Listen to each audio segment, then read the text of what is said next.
Olá, eu sou Livone e eu sou o diletante profissional. Hoje eu quero falar sobre um pintor, William Morris Hunt. É, Esse pintor, eu fiz uma releitura dele no vídeo sobre a era da informação, a desinformação. E eu descobri esse pintor porque ele foi professor do William James. Para quem não sabe, William James ele foi um escritor de não ficção, um pensador importante da geração dele, e irmão do Henry James Jr., que é um escritor de ficção muito importante, que era amigo do Sargent, que eu já fiz um vídeo sobre o Sargent aqui no canal. Eu vou deixar o link. O Sargent é um pintor que eu gosto muito, assim. Mas, enfim, eu descobri o William Morris Hunt por acaso, né, por causa dessa conexão dele com William James. Gostei muito do trabalho dele e fiz aquela releitura e eu reparei que assim ele é um pintor que não é muito conhecido fora dos Estados Unidos, talvez até fora de Boston, onde ele de fato era famoso. E eu achei importante fazer um vídeo sobre ele, mostrar um pouco do trabalho dele, porque é um pintor que vale ser redescoberto e vale ser estudado. William Morris Hunt, ele nasceu em 31 de março de 1824 e faleceu em 8 de setembro de 1879, com 55 anos. Ele é um pintor americano, né, dos Estados Unidos, veio de uma família muito rica, o pai dele era deputado, e ele foi o principal pintor de uma metade do século XIX de Boston, Massachusetts. Muitos dizem que ele era meio que o representante do espírito de Boston da época, né? A arte dele representava muito a cidade e as pessoas que viviam lá. E William Morris ele teve um pai muito rígido, né? Esse pai que era deputado e que proibia ele de desenhar e pintar. Só que o pai morreu cedo de uma doença, essas que tinha antigamente, que foram extintas com as vacinas. E a mãe do William Morris falou, não, já que o velho morreu, né, a gente é rico, vamos todo mundo para a Europa que você vai estudar tudo que você quiser de pintura. Daí a família foi para a Europa e ele morou em várias das cidades tradicionais de cultura artística da Europa e foi influenciado muito por um pintor chamado Jean-François Millet, que é um grande pintor aí do realismo romântico. E esse aprendizado que ele teve na Europa mudou muito a visão dele de arte e a concepção dele de arte. Então William Morris Hunt, mais do que um pintor, ele virou um agitador cultural, um divulgador, um cara muito empenhado em trazer essa cultura que existia efervescente ali na Europa para os Estados Unidos, que muitas vezes tinha uma mentalidade um pouco tacanha em relação à arte. Então, quando ele volta para os Estados Unidos, ele abre várias escolas de arte em várias cidades, né? A família, de novo, rica e influente. E daí ele começa a ensinar e a pintar e tal.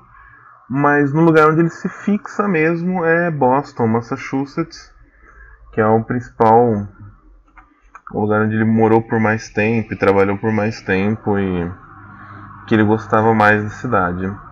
Nesse período ele era um professor tido como um cara magnético e de personalidade magnética e muito persuasivo. E ele incentivava muito a pintura ao ar livre, que era uma coisa que estava começando na época. Né, que é a fase já dos impressionistas, que é um momento que os pintores saem do ateliê e começam a fazer o que a gente chama de plein air, que é você olhar uma paisagem no mundo real, né, ao ar livre, e pintar ela com a luz daquele momento e tudo mais. E ele também incentivava muito que os artistas buscassem as técnicas europeias para acrescentar no que eles faziam. Então ele incentivava que as pessoas assim, estuda aqui na escola, beleza, tal, mas vai para França, vai para Itália, vai para Alemanha, vai ver o que esses caras estão fazendo e melhora seu trabalho quando voltar. Sobre o trabalho dele em si, se você olhar, ele é contemporâneo do Sargent, né, ali no final ali do século XIX, né, no finalzinho dos anos 1800. Ele é contemporâneo do Sargent, ele estaria dentro do que se chama impressionismo, mas ele é classificado como um realista romântico, que é a mesma classificação do Jean-François Millet. E é bem curioso assim, o trabalho dele. Eu acho difícil essas classificações, os críticos de arte, os historiadores de arte fazem meio que para dar uma caixinha para cada coisa, mas no fim o trabalho de cada um é tão individual que por mais que você pincele algumas coisas que são parecidas num conjunto, você tem que fazer uma análise individualizada de cada obra. Então, se você está vendo esse vídeo no YouTube, você está, e não só ouvindo o áudio no podcast, você está vendo vários quadros dele aí, e você pode reparar nesses quadros que ele, apesar de fazer uma pintura com um propósito realista, ele é realista até um certo ponto. Ele trabalha com umas pinceladas largas, bem marcadas, assim, você vê uma textura da tinta. Ele pintava muito com tinta a óleo, né, que sempre foi um medium tradicional das belas artes. Então você vê que as pinturas têm uma textura, têm uma vida, têm uma plasticidade além só do desenho. E você vê que em vários momentos ele opta por ignorar detalhes e construir uma sensação daquilo, principalmente nas expressões dos rostos. É bem curioso como assim ele cria toda a sensação de todas as massas, de todas as questões que deveriam estar lá, mas ele não define muito, ele não trabalha muito, ele tem uma expressividade na pincelada que se impõe a um realismo mais profundo. E o trabalho de luz dele é muito, muito impressionante, né? O trabalho de contraste, que é uma coisa que combina muito com a pintura a óleo, né? Que ele fazia os quadros numa linha mais escura, no geral, né? Sempre tem uma obra ou outra que é diferente, mas um entorno escuro, e ele marcava ali no rosto, em alguns trechos do retrato, que a gente chama de lambida de luz, que seria como se fosse uma faixa onde a luz bate e você destaca algumas partes mais salientes. E essa lambida de luz ela tem uma função de orientar a visão que você tem num quadro, né? Orientar o que você deve olhar, o que é o principal no quadro, além de criar a ilusão da profundidade, além de criar uma qualidade no design e na composição como um todo da obra. Então, as pinturas dele são muito bem construídas, e é interessante que quando você olha o conjunto da obra que tem disponível dele, você vê vários quadros que são duplicatas, vamos assim dizer. Ele fazia daí alguns anos depois, ou algum tempo depois, ele fazia outro, que era exatamente o mesmo desenho, exatamente o mesmo design, exatamente a mesma composição, mas ele trabalhava o contraste de forma um pouco diferente, ele trabalhava a profundidade de cores de forma um pouco diferente, e isso muda completamente o quadro e fica uma coisa assim maravilhosa.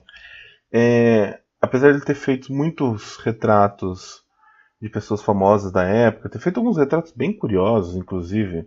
Tem um lindo da nuca de uma mulher, maravilhoso. Porque o retrato era a encomenda tradicional, né, que os pintores recebiam. Mas, apesar dos retratos, ele ficou muito famoso pelas paisagens que ele fez.